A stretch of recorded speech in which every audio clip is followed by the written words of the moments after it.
Welcome to the Porsche Club Insider, your one stop for all things Porsche and PCA. Here's your host, Vu Nguyen, and the Insider crew.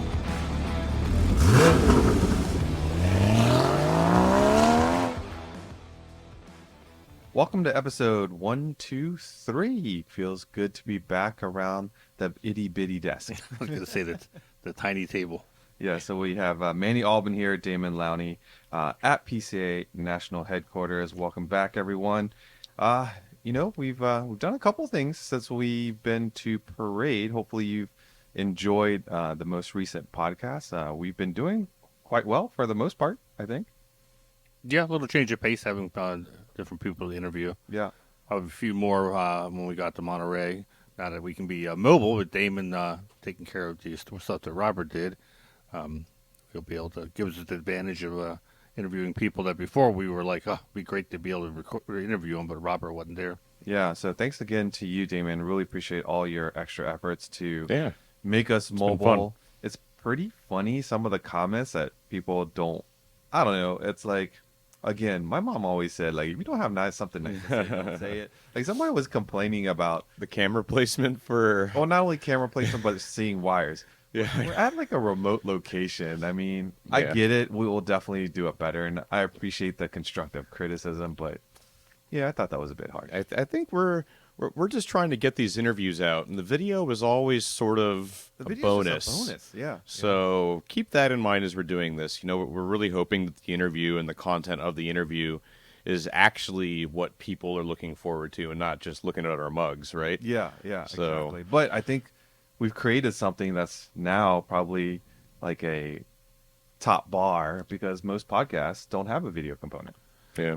Well, I was going to say the whole idea of the podcast in itself was not something that it's something we do more of a passion project, and it's really on our list of things to do. Yeah, it certainly is not on any one of our own objectives. So, we always appreciate constructive criticism, and we would love to have an extra hand to be able to set this up for us ahead of time, but unfortunately that's not in the budget, so we do the best we can. There you go. All right, well, let's talk about, we've had some social media and content posts on cars that have been polarizing. One of them was a blue RWB, or just RWBs in general. And I think the general consensus is a lot of people say it's kind of all flash and not really underneath of it. And yesterday, I had the opportunity to drive, and we did get some content, which I think was the polar opposite of an RWB in the sense where the fit and finish and the execution of the Gunther Werks reimagined 993 Speedster, that was quite a treat. And shout out, thank you to Harley and Magna Motors for making that car available for us to do the content. What did you think of it, Manny? Well, we had seen it a couple of years ago, and I think the prototype in Monterey. The hill climb. Yeah, it looks, actually, I think a year before the hill climb, didn't we see it at that one house in Monterey when he displayed it? And to me, from what I remember looking at my photos, they didn't change a whole lot from the prototype. It seemed very similar to exactly what they did. It's a beautiful car. I mean, it's whether do you like it or not, if you're not a purist or what, you got to hand it to Gunther Werks. They definitely built an eye catcher.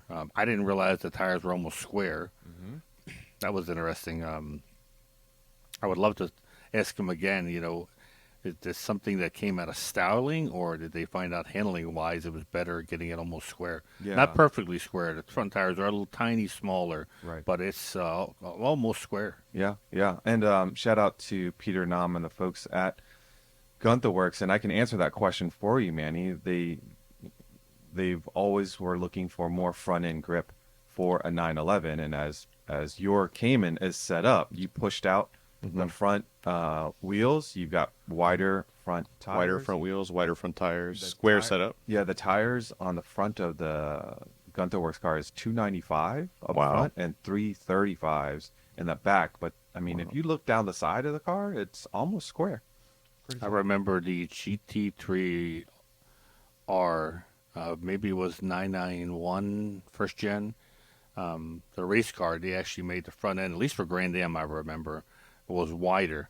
And because you could tell with the flares on the front, because they were once again trying to get that front grip, and I think the rules allowed them. So Porsche actually made something strange. It was I don't know if that was square, but it sure looked like it was square. I do remember when the Gunther Werks cars were first being built and reviewed. One of the reviews, and I forget if it was Gunther Werks, or one of their reps, or Peter Nahm, or one of the reviewers saying, but I don't believe they squared off the tires, tire sizes, but they did make the front end as wide as the rear. So that's what you guys are talking about. Exactly. It's not a square tire setup, but the front is as wide as the rear, and which is saying something on a 993, 911 like that with a wide body. Yeah, I go back quite a bit with the folks at Gunther Werks. I remember having the opportunity to put some miles on that the number one car, or their prototype car, at which parade was that? The Ozarks, and then I think, Manny, you went on a Gunther Werks press drive and got to drive that same car. I got to drive it at a couple times outside of Vegas. Yeah, it's a track called Spring Mountain. Spring Mountain. And, what was that like? It was. It felt like an RSR. Yeah. Yeah, it was. It's interesting because the difference. Bogdan was asking us what's the difference between Singer and Gunther Werks, and Singer seems more performance track focused, I guess, than the Singer. I was assuming that's Singer. Gunther Werks appears more performance track oriented.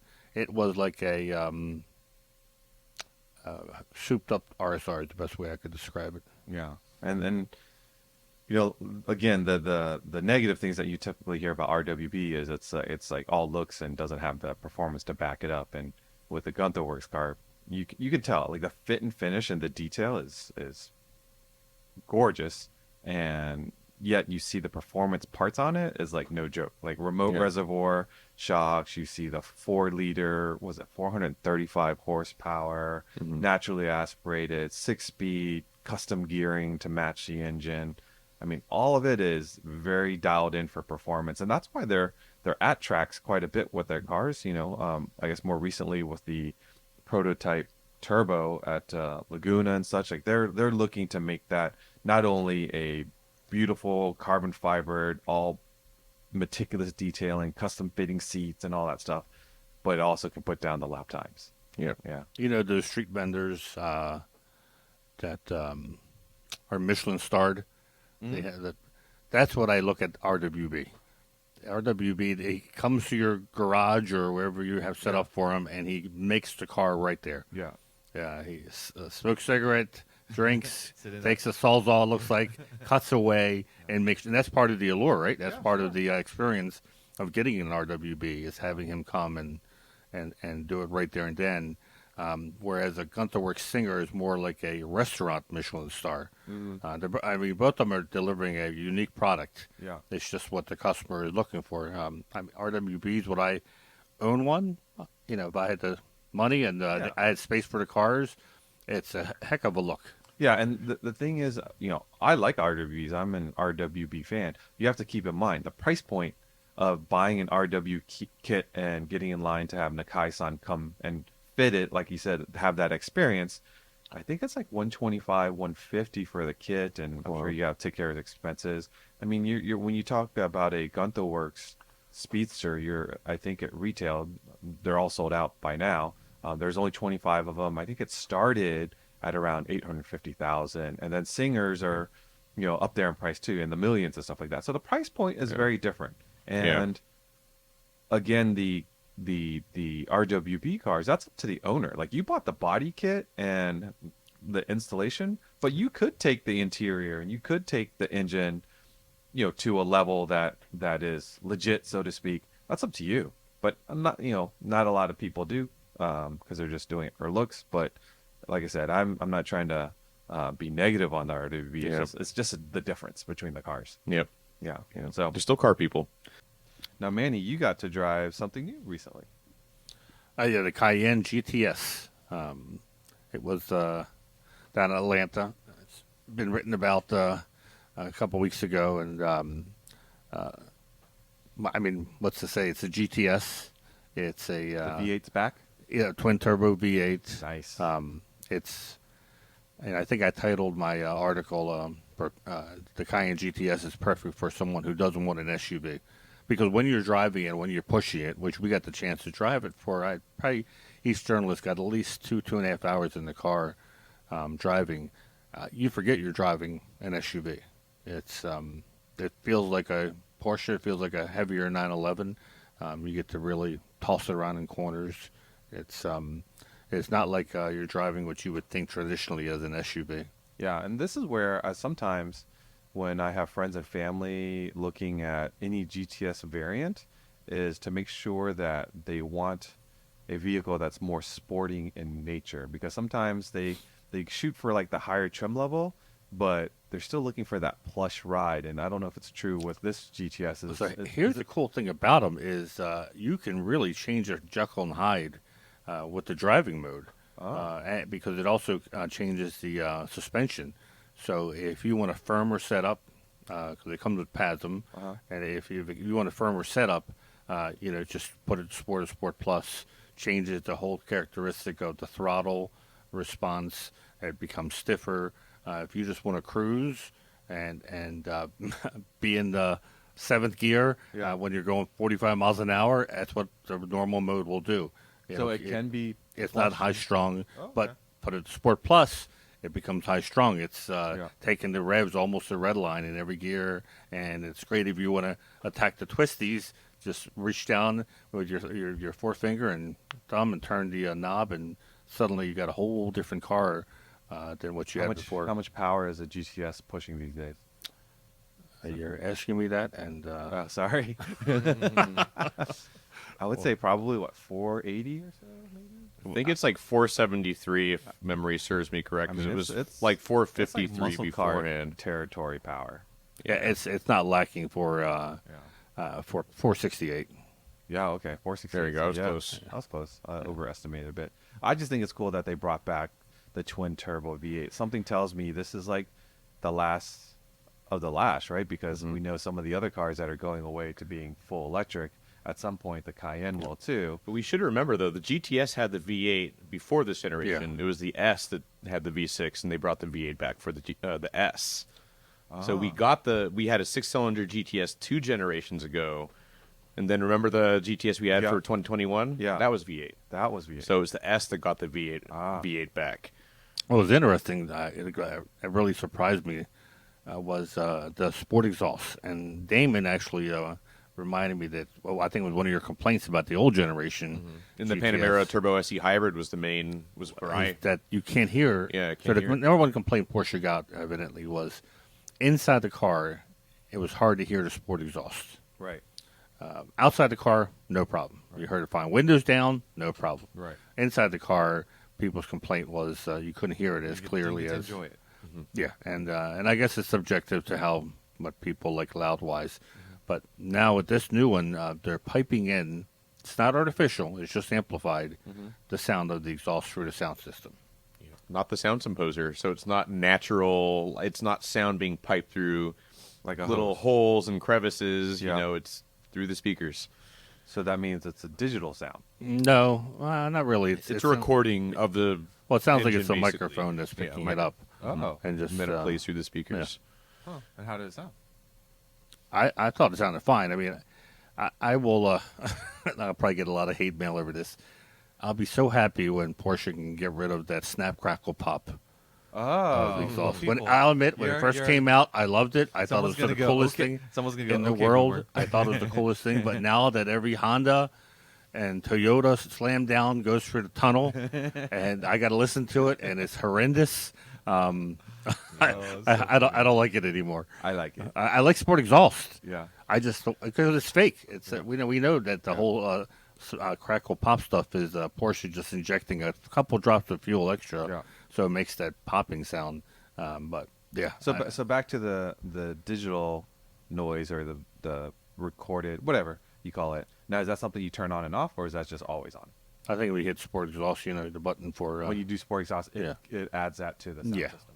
Oh, but again, you can go back to normal mode and be whisper quiet, super comfortable. Yep. Yeah. Oh, and I mean, it's what's not to like about the GTS. Like I told Porsche, I imagine you're biggest complaint about this car is allocations. Yeah. I don't think people are going to probably complain about the price or anything else. It'll be trying to get an allocation for a GTS. Your choice: Macan GTS or Cayenne GTS. I would take the Cayenne. I think so too. I think it's more vehicle for the money, personally. What would you take? Macan, I think you would take Macan 'cause it's sporty. unless I had towing in my future, which I don't right now. But Yeah. I love the I'd take Macan. The back seats aren't that spacious. Yeah. So, and to me, a Cayenne is not a big car. Then again, I own a Suburban, so when I hear people say the Cayenne's a big car, I kind of chuckle because Yeah. I'm like, try to drive my German school bus called a Suburban, and that's big. But the Cayenne is, it's just for me, it's a sweet spot. But that's why Porsche builds both of them. Yeah. And the Macan is without a doubt the best-selling one they have. Now, the GTS you drove, was it a standard Cayenne or was it the one with the fastback? They had both, so I got to drive the coupe and the what they call I think SUV. When you're driving it, you really can't tell much of a difference. I at first when the coupe came out, I didn't like it, Yeah. the look of it. But the more I look at it now, I really do enjoy it. I think because I can see the 911 outline along the back rear window. Rear window, You know, it curves in. It looks just like a 911. In fact, the point where it curves in, I think it lines up with the rear axle like a 911 does. Yeah, and I'm with you there when like BMW and other car makers started making these coupe SUVs. I didn't get it, and then when what did we have here? We had the turbo. we had a Cayenne GTS coupe, I thought. No, we had like the King Kong one. The The Turbo GT, yeah, Turbo which is GT, only that- a coupe, yeah. Yeah, so when we drove that and I opened the rear, I found like you really didn't lose. Yeah. You didn't lose that much to have that look. And so it's kind of grown on me as well. Yeah, see, I remember when it was the Honda Cross Tour back in 2010 was like the first one, and it was so ugly. Oh, and yeah. then BMW copied Honda, I Right. think, and then that was ugly, and then everybody kept doing it. Then Infinity came out with theirs. And now we're just used to it. That's what Now it we're is. just used to it. We're just used to it. So my daughter has. I thought These were all ahead of their time. I remember Nissan came out and Infinity came out with their coupe-looking. Yeah. The FX. Yeah, my daughter has one, and I thought that was the ugliest thing in the world when I first saw No, it. I it's guess like I the went norm. and used to see it in my driveway. It's the norm. That Yeah. it's not a big deal. The two things, and I told Porsche this, and I was sharing the ride with another journalist, and we both had a hard time getting used to the PDCC brakes, the ceramic brakes, Too touchy? which you would push the pedal, travel, then grab.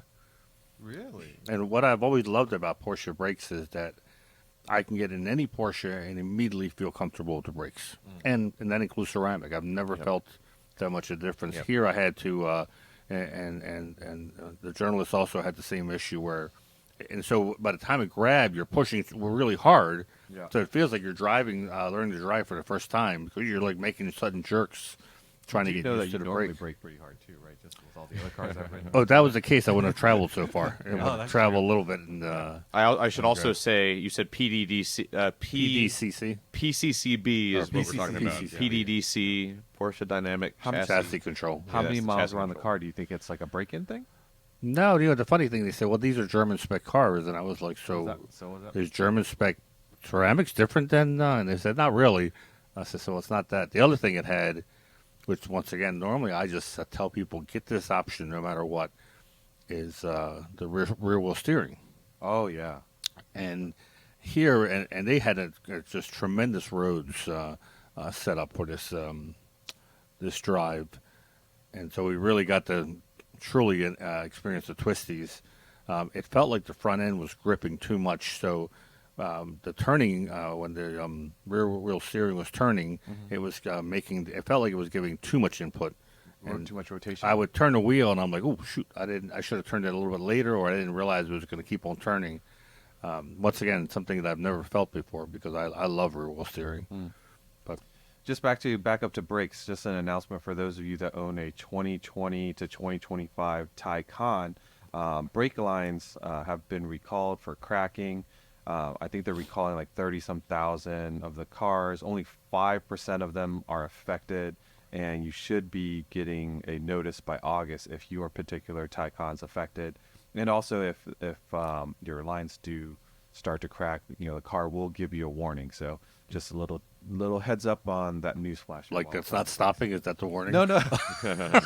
I'm guessing there's going to be fluid leaks or something. Yeah.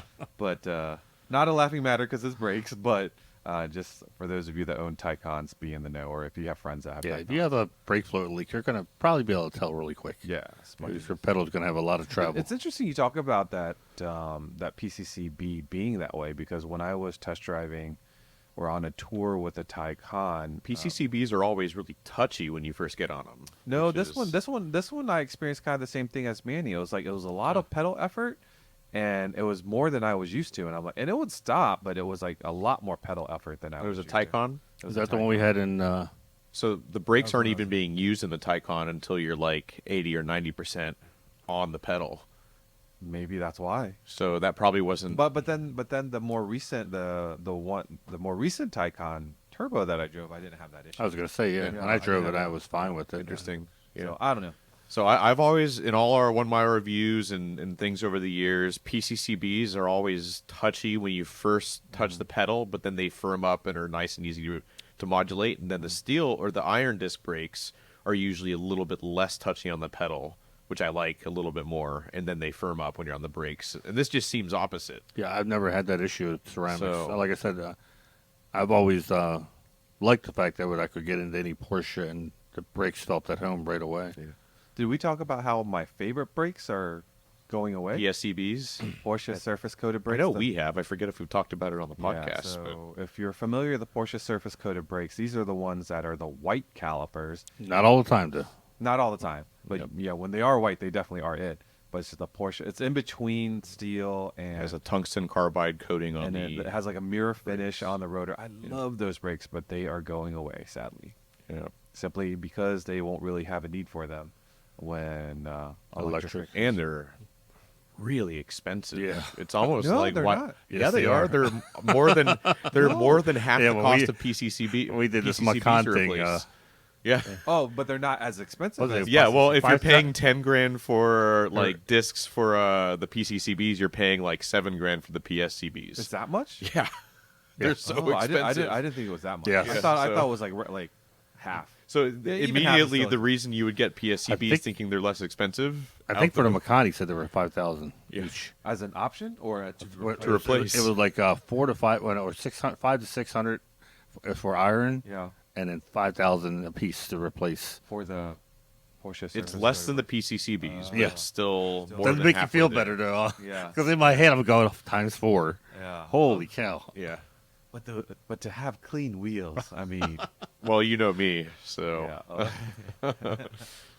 Start paying your kid. Of non-clean wheels, there's a vehicle in our garage right now that does not have clean wheels, and it has Yep. white wheels on it. So far, I think you're the only one that's gotten to drive it. yeah, me and Bogdan, we had a little car is fine, but I guess as it's gone through different journalists, at some point the rear license plate got loose and it flew off while we were driving the car. So And as a responsible person, you brought the car we right back. brought the car back. We're getting a new plate in today, and then tomorrow and Friday we'll finish off the content we're doing for 7/18 Day. So July 18th, Porsche asked us if we wanted to have a 718 in to do a little bit of 718 content, and we said yes. So I've been able to drive the car a little bit, and I love it. It's the Cayman Style Edition with the Ruby Star Neo paint, white wheels. It's got the stripe down the center. This one has the 7-speed PDK, and I believe all Style Editions are base models, so it also has the 2-liter turbocharged flat 4 with, I think it's 300 horsepower and 280 pound-feet of torque. So, very fun car.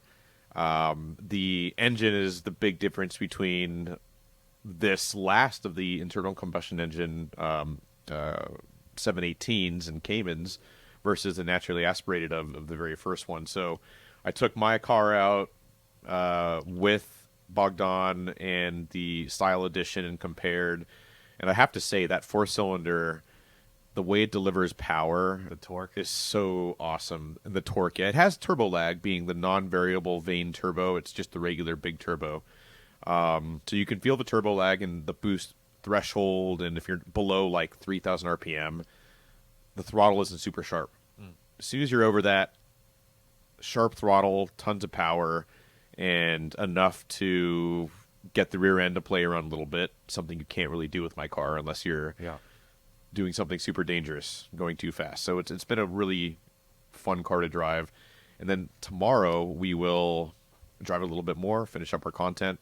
I will say the refinement of the 718 compared to the first generation Caymans, over the years, the Cayman has become this sort of Dr. Jekyll and Mr. Hyde. So you can be on the highway and it's super smooth, super comfortable, no squeaks and rattles. The suspension's super comfortable. And then with Sport Chrono package and PASM, you just twist it over to Sport Plus.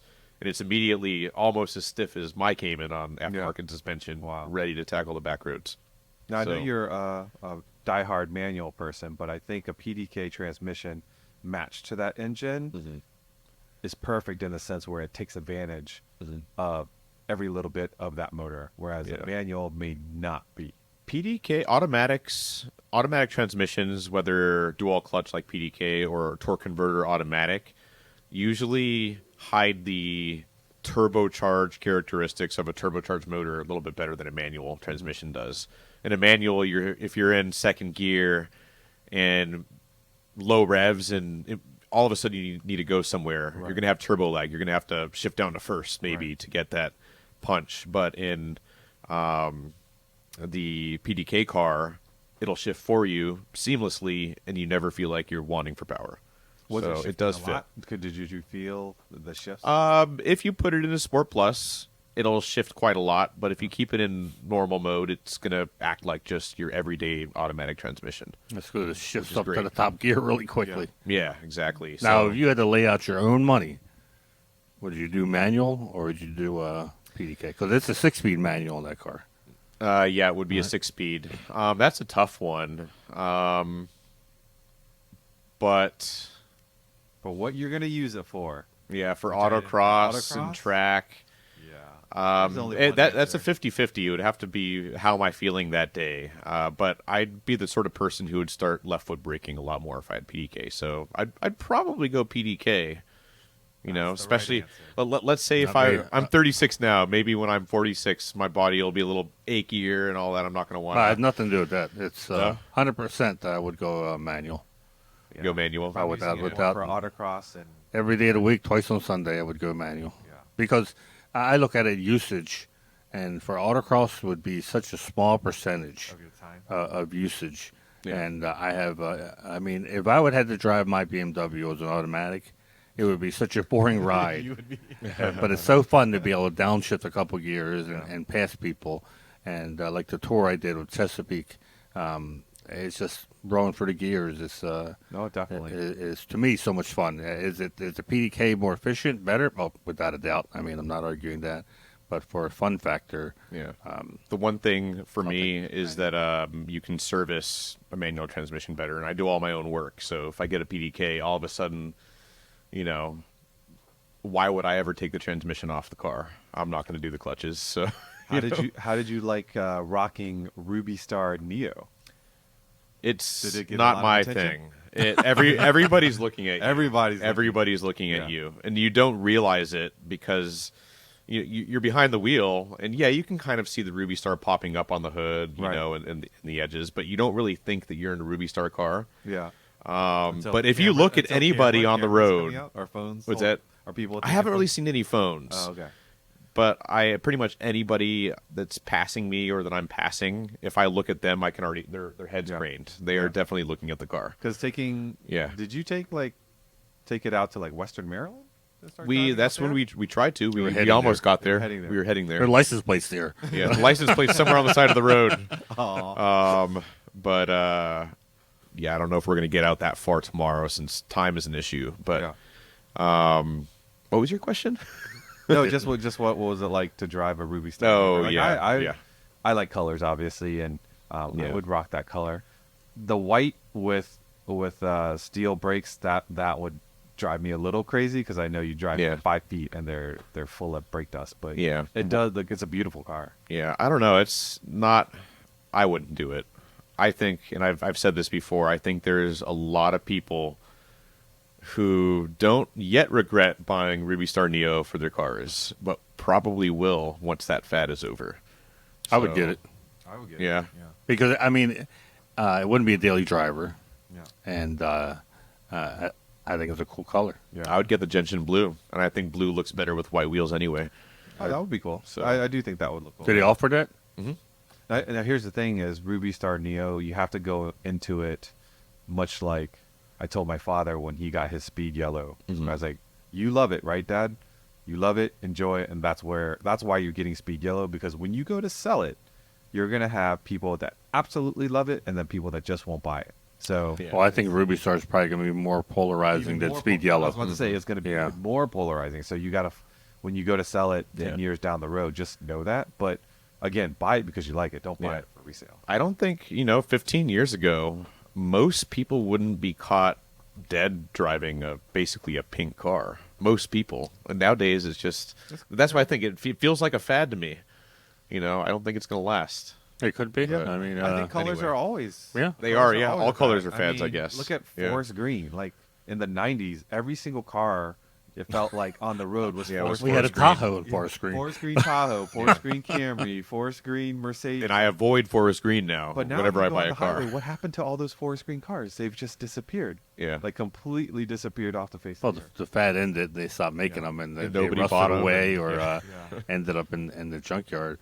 But I'm so glad that I have like a Phoenix Red, which is like orangey 914. Yeah. Because that's a very 70s color. Yeah. And I'm glad it wasn't a white, black, or silver. It was something Usually, of that era. The colors of my cars has nothing to do with me wanting that color, because like I don't want black cars, but I seem to find deals on black cars, so I have a lot of black cars. Yep.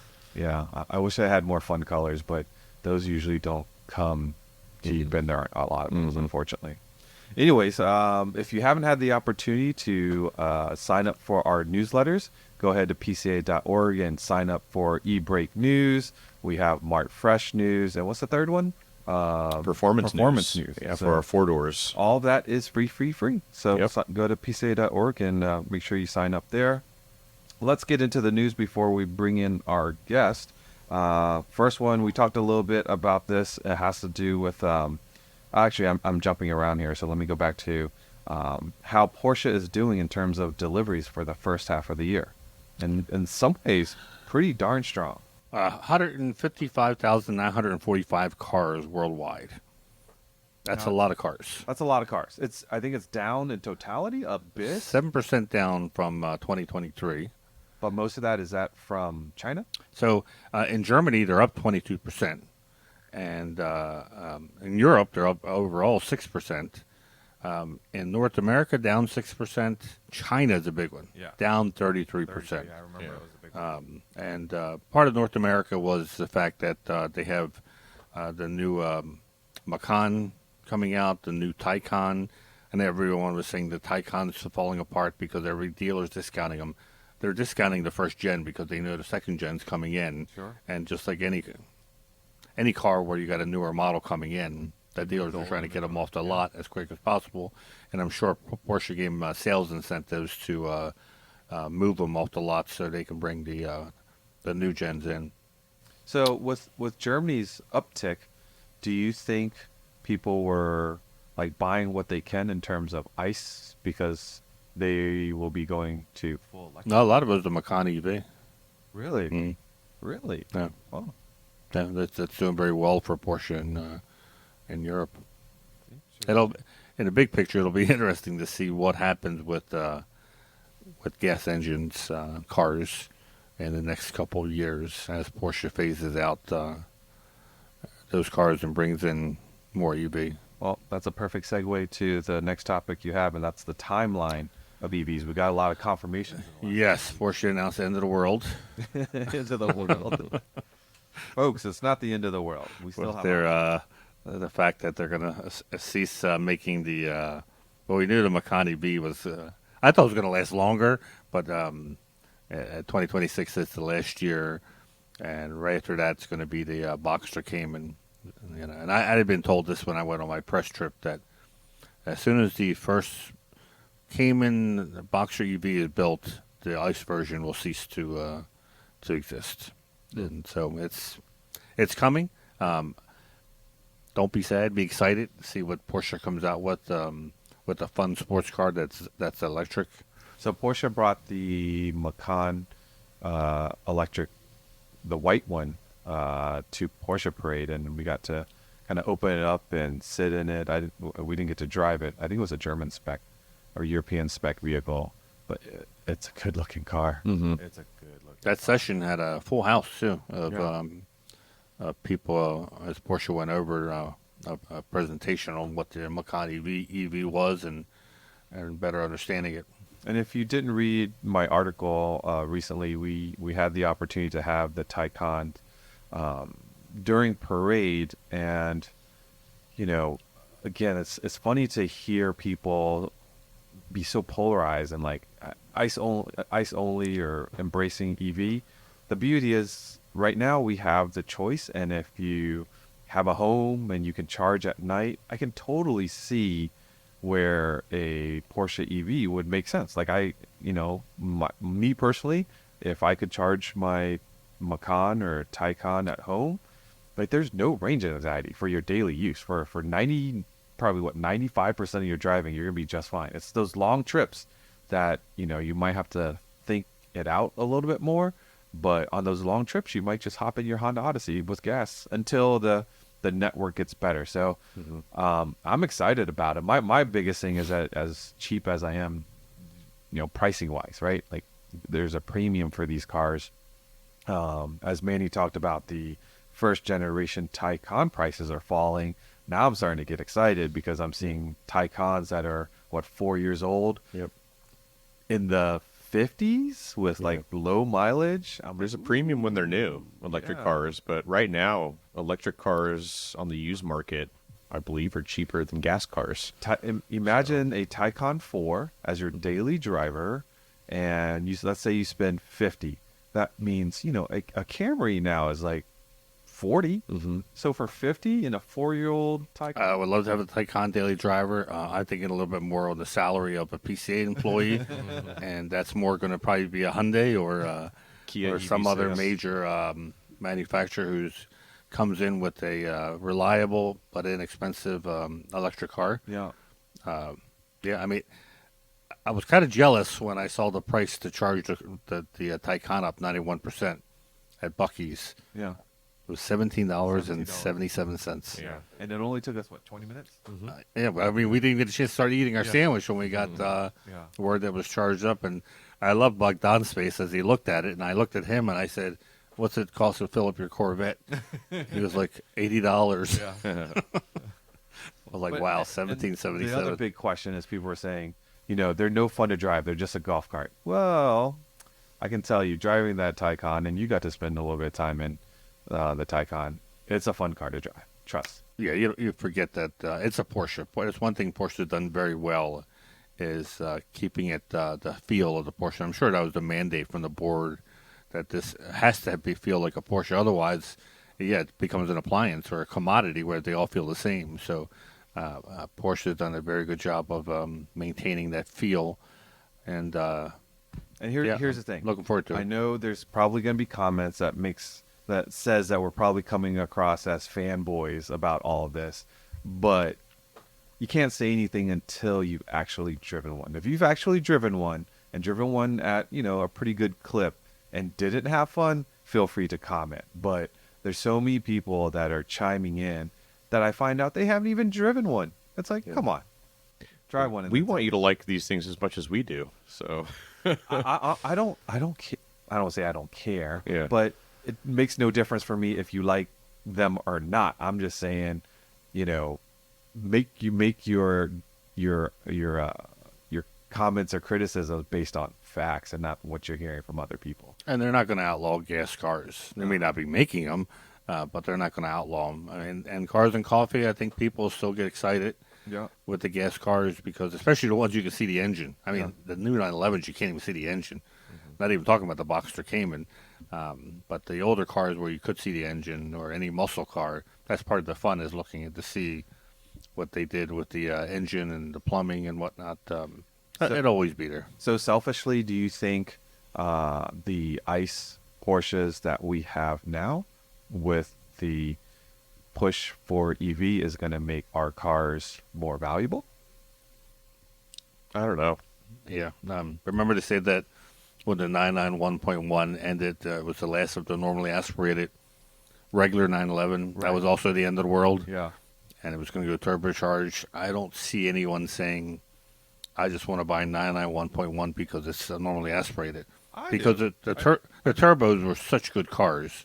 But I do see 3-liter. people seeking out 2015 for that sound. I do see that. Good luck. Yeah. But you're right though, Manny. It's like it's not the end of the world. There are options. Yeah. But a 2015 when especially the soundtrack that comes out of that. And sport, the reviews on the 911 hybrid, I haven't heard a negative one. Everyone's saying it's an incredible car and that you can't even tell you're in a hybrid unless you see the light come on. It's so seamless. Not to be disrespectful, but I don't know that I like the front end slats. Like I especially when it's just They look cool. they're almost like whale kind of gills kind of looking thing. You think they look cool? Yeah. Yeah. I need to get used to it. Let me you pulling up a photo? Yeah, I'm just going to take a look at it. It's different. Real quick. Yeah. But to me, as long as it's that's what I like about Porsche because they do something that's functional. Yeah. So if it's functional, Like, it looks kind of cool. They're slats. They're functional slats, right? I'm glad that they're functional because if they weren't, then I'd really question why they're there. But if they're functional, I can live with it. But it's still it's no BMW big tooth where I absolutely what's hate it? Toyota, I think the Camry has a dual exhaust tip, but only one is actually hooked up to the exhaust. The other one is just laying there, Yeah, and Porsche you can doesn't always do that. tell because when I follow one on the highway, the far outside one is perfectly clean, and then the inner one is black. Yeah. That's what I hate. I mean, that's what I like about Porsche is that for the most part they don't put fake stuff. It's all purpose. Yeah, no, I don't get the why people don't like the slats. They look cool. I'm glad you like them. Yeah, I must be one of the few people, though. Yeah. Now we spent much time talking about these because The a lot of slats? the T hybrid. We did a few podcasts ago when it was announced. Yeah, a little bit. So right now, But we got some recent driving impressions. yeah. So if you want to see PCA's driving impressions, we have one of our writers, Bassem Wassef, wrote us a PCA.org article, and later on there's going to be something more in depth in Porsche Panorama. But when you're listening to this, head to our PCA.org and should be somewhere on the homepage. But if not, that means more content's come out, and just go to the news section. So where I got confused when Bogdan was posting some social media. So is the T hybrid part of the name of the car now? Like you would normally say a 911 GTS. No, I think they just call it officially the GTS. Okay. Yeah. But we've put in T hybrid just to let people know that we're talking about Porsche has a decal on the side on some of the cars that say T hybrid. T hybrid. Yeah, I wouldn't call it the T hybrid, but it's part of the name, to some extent because it's on the car. But, like in our headline of our first drive of a hybrid 911, I do want hybrid in the so That's going to that's people why. to read it. So Yeah. I totally get it. But I Yeah. just didn't know if it was part of the official name. No, we'll have to ask Porsche to see if they consider T hybrid as part of it. Because if you look at the E hybrid cars, there's E hybrid on the side, but I also think E hybrid's usually on the hatch of like Panameras and Cayennes and things, right? And then that's Cayennes, obviously they in have the hybrid name. on the side. So Yeah. E hybrid, I get electrification hybrid. But why T? What's a turbo? Yeah, Turbo turbo hybrid. hybrids. Oh, the engine's a turbo, but also is hybrid. So turbo hybrid. Because the turbo itself is a hybrid because it's electric powered, motor. remember? Right. So it spins up a little bit faster due to I see. the system, but it also has the hybrid that adds more power to the wheels. It also serves as the alternator because the car has no alternator. Yeah. So it's instead of a wastegate, it has no wastegate. So instead of all the energy being pushed out, they use it to recharge the battery as needed. So it's pretty incredible. Currently, only the 992.2 GTS has the T hybrid system. Yeah. And then the standard coupes or Carreras will still have The twin turbo 3-liter, yeah. twin turbo 3. For now, at least, right? Yeah. And at some point, those will go away.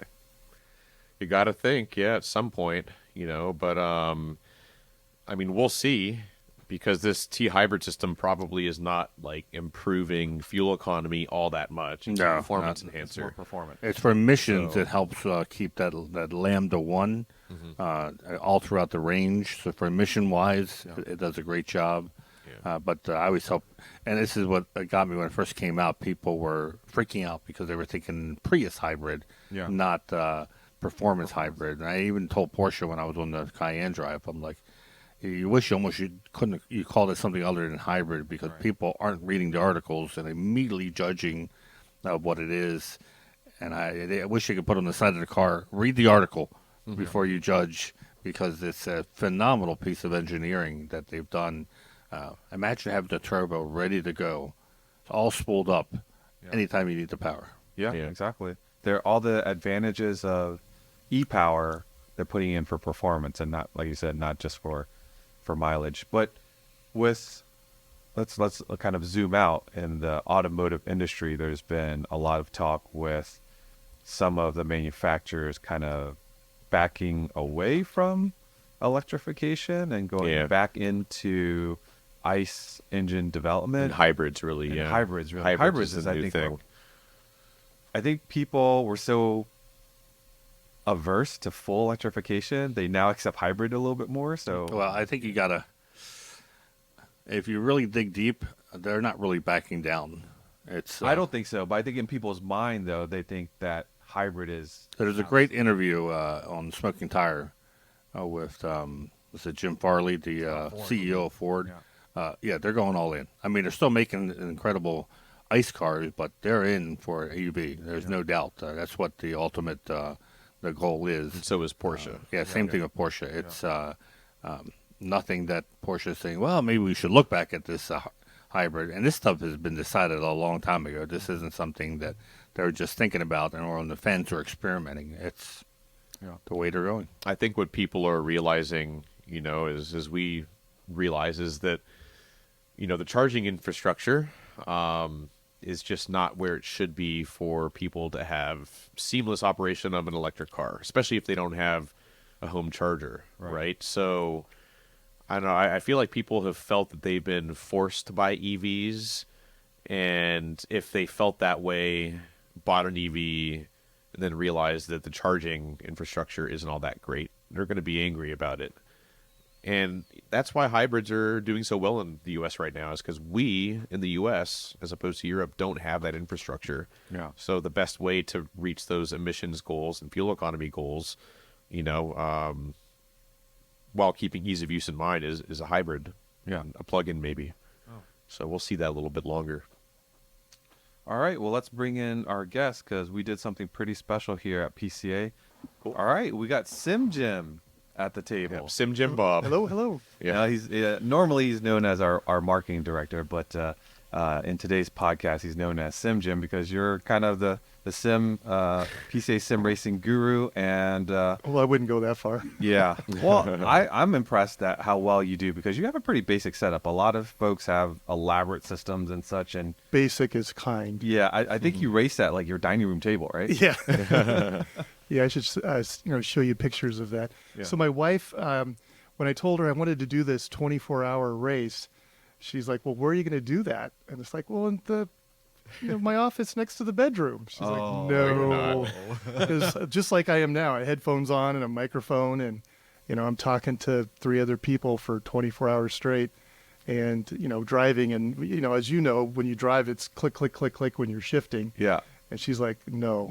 So She's I had like to drag it all downstairs into the kitchen. Oh, man. So tell us a little bit how the sim racing group decided to do this, and what did it take to sign up, and did you train for this, or? Yeah, a little bit of training.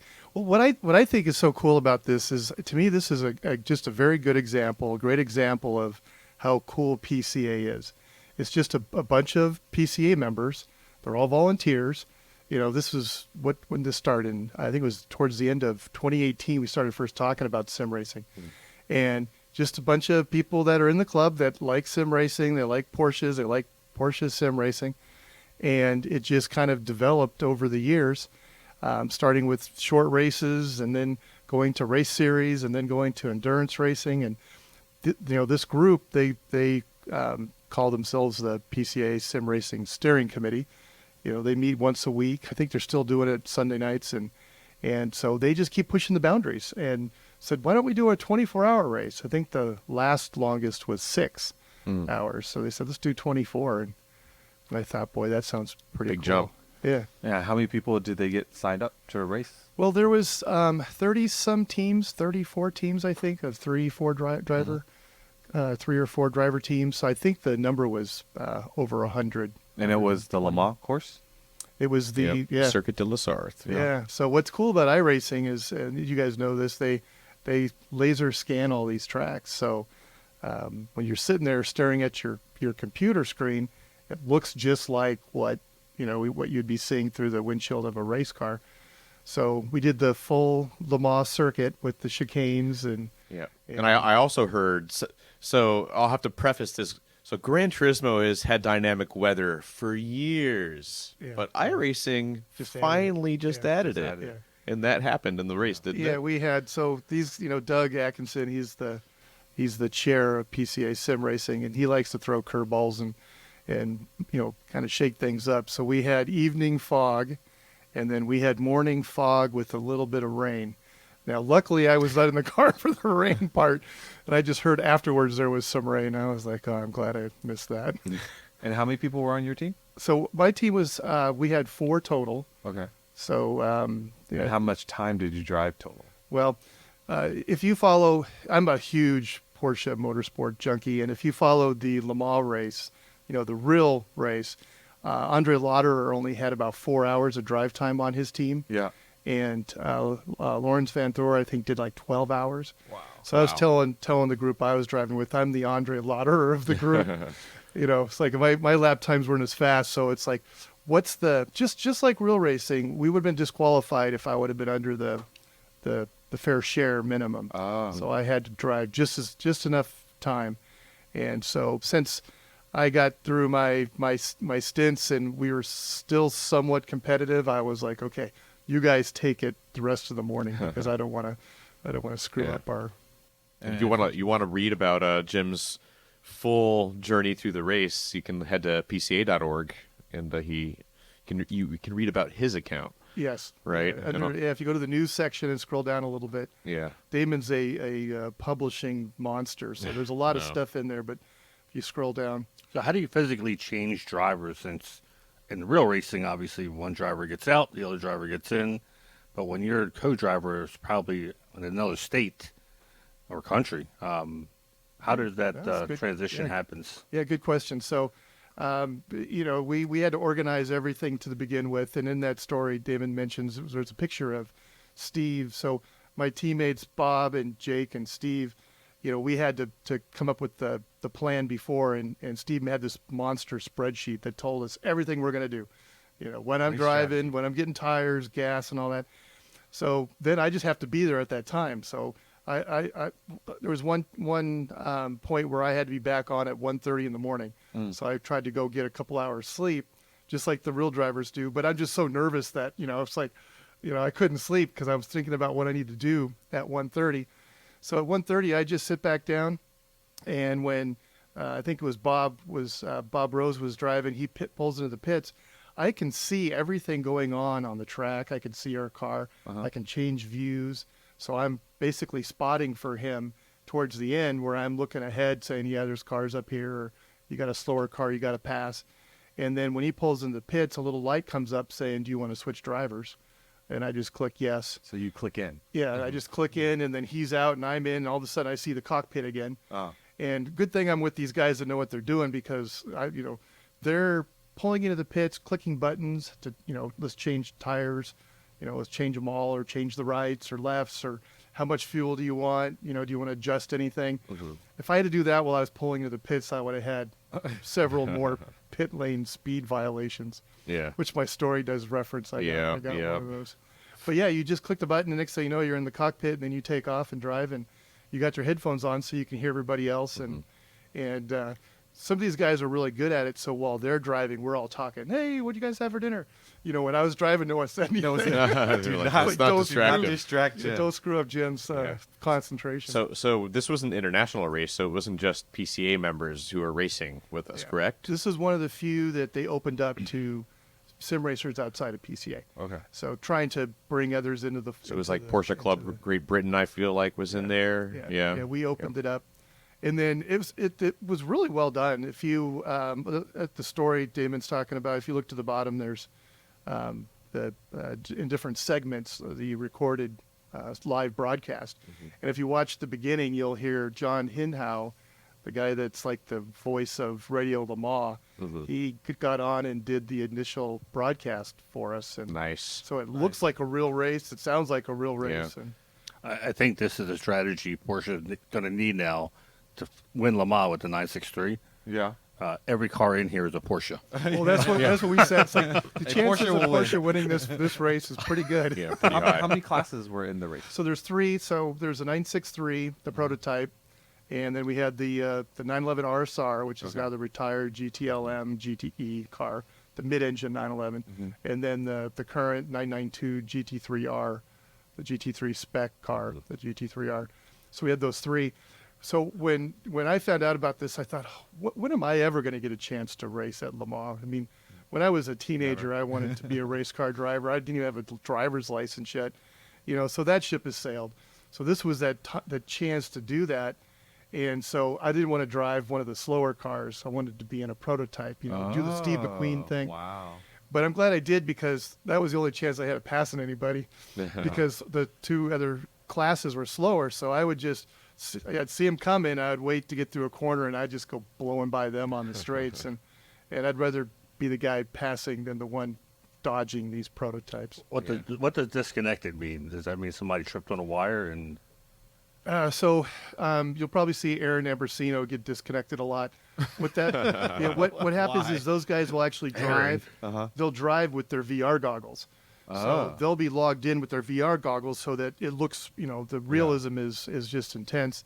And then when their turn to spot, they'll get out of VR so that they can see the whole track. So when I'm driving, I see these guys disconnecting left and right. And I thought the same thing. I thought, boy, there's a lot of technical issues. In sim racing, in real racing, your engine could blow up, or, a tire can fly off your.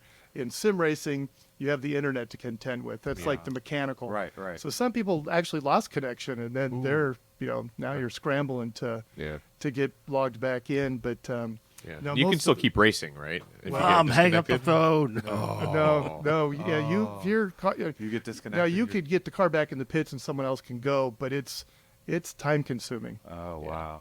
So you talked about VR headset that Aaron uses. You just use a monitor. I've got this old flat screen TV sitting on my kitchen table with and I told those guys I was racing with, they have direct drive, full motion, all this stuff, and I've got my old Thrustmaster steering wheel and my. Those are all the guys who said, "Oh, it's just a video game." Well, it's not a video game anymore. Not with that equipment, right? They're serious. Yeah. But to me, the best part, the reason I wanted to do it is I'll watch these races, whether it's Daytona or Le Mans, and I try to watch as much as I can, because it's like you want to feel like you're there and experience being tired and and irritable and stressed out because you want to see Porsche win.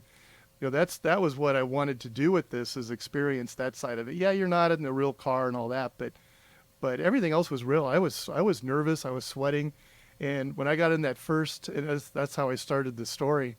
No, it wasn't how I started the story. So another paragraph where I got in the car and I was all excited, and I hit the pit lane speed limiter, and I got going, because you can get up to 37 miles an hour in the pit lane before you get penalized.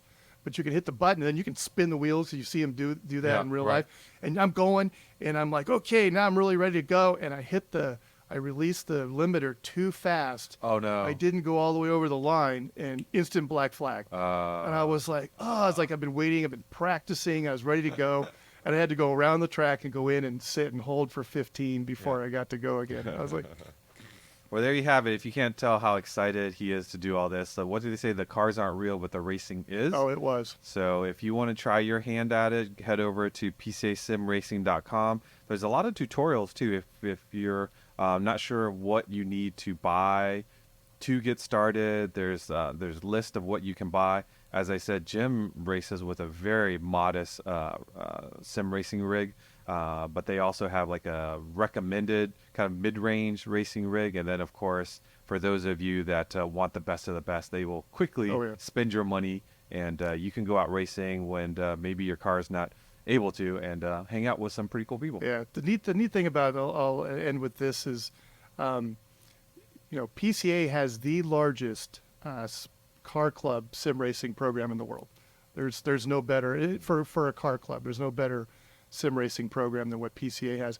If you look at PCASimRacing.com, it's the best car club sim racing website. As you said, Vu, it's got what to buy, how to get started. We actually have what we call EDE. So if you're like, That's what okay, I've I'm done. not ready to get out there and race, you can have some of the PCA pro guys out there. Talk helping about you. humbling the first time you do an EDE, just like a real DE. You're like, huh, yeah, I'm not keeping up with that person. Yeah. But yeah, and also if you haven't checked out PCA Sim Racing's YouTube channel, they have a lot of their broadcasts listed there. And if I didn't tell you, a lot of times you'll watch that and you go, is that a real race or not? Because the people that are announcing are legit. The cars, the racing, it's very convincing. At Parade, we had that big screen and showing the races that were recorded on YouTube, and people walked in and I mentioned what that is, and they're like, No, I thought that was real. yeah, exactly.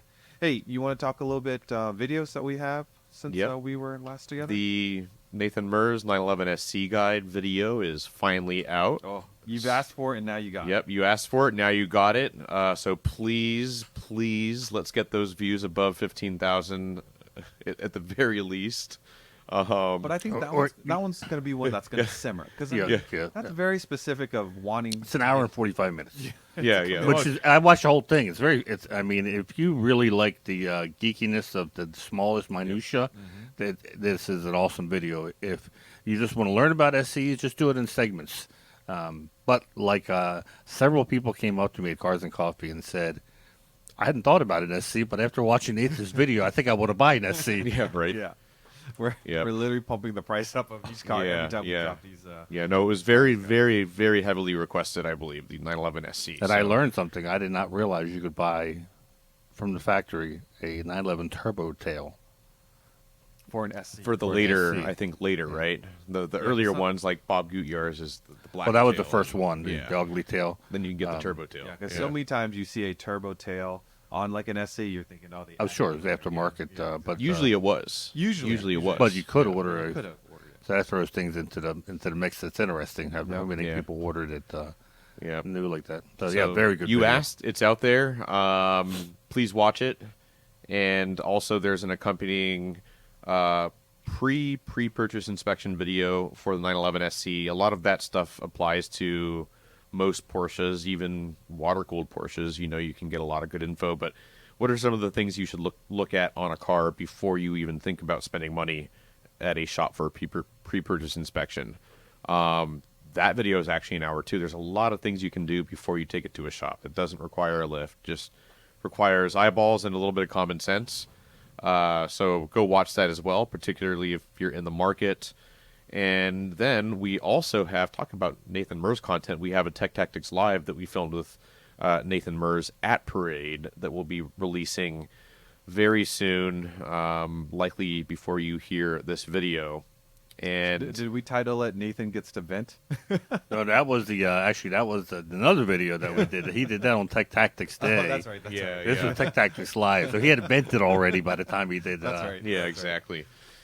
He had you to moderate it too. Yeah, he was that's- by himself with That's the right. When he's vent with me, I can episode. temperate a little bit. Yeah. But So thank you to Nathan Mers for taking the time to shoot all of these for PCA.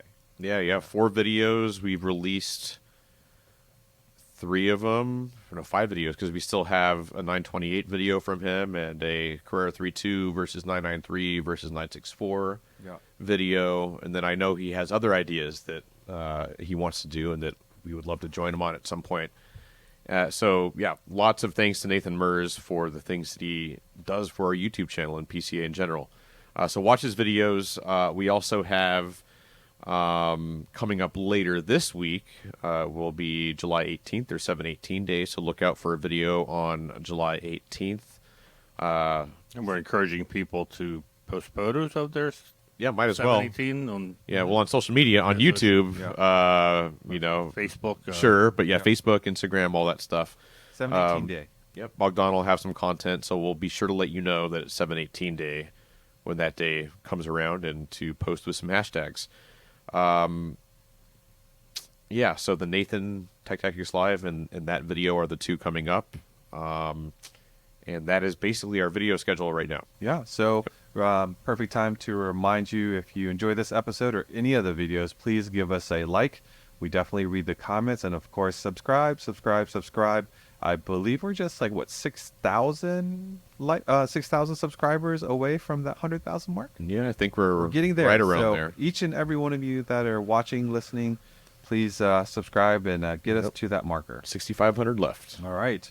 Let's head over to events. We've got Works Reunion Monterey happening August 16th. Registration is... Which is pretty much going to be sold out by the time you're listening to this. Exactly, yeah. We might have a couple of corral spots left. But parking is still available. Yep. If you don't the corral parking will be sold out. Yeah, you can always come and just park in the general lot and enjoy the Monterey Pines Golf Course, the layout. We'll have Porsche Classics competition there, and we have tons of exhibitors and sponsors bringing their stuff out. So guaranteed PCA Juniors judging. PCA Juniors judging, absolutely. I think next week we'll talk about what to do in Monterey Kart Week.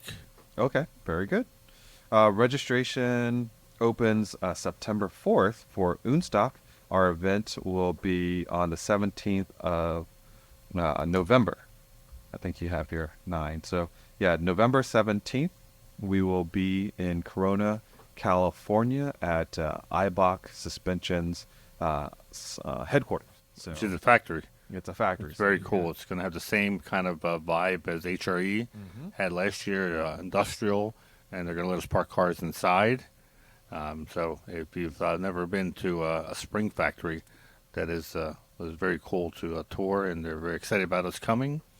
Are you going to tell the Grand Marshal yet, or that can be not yet? Not yet. Okay. We've got a surprise for you. We've got some things that we're going to change up to make the event even more fun than it already is. So stay tuned for that.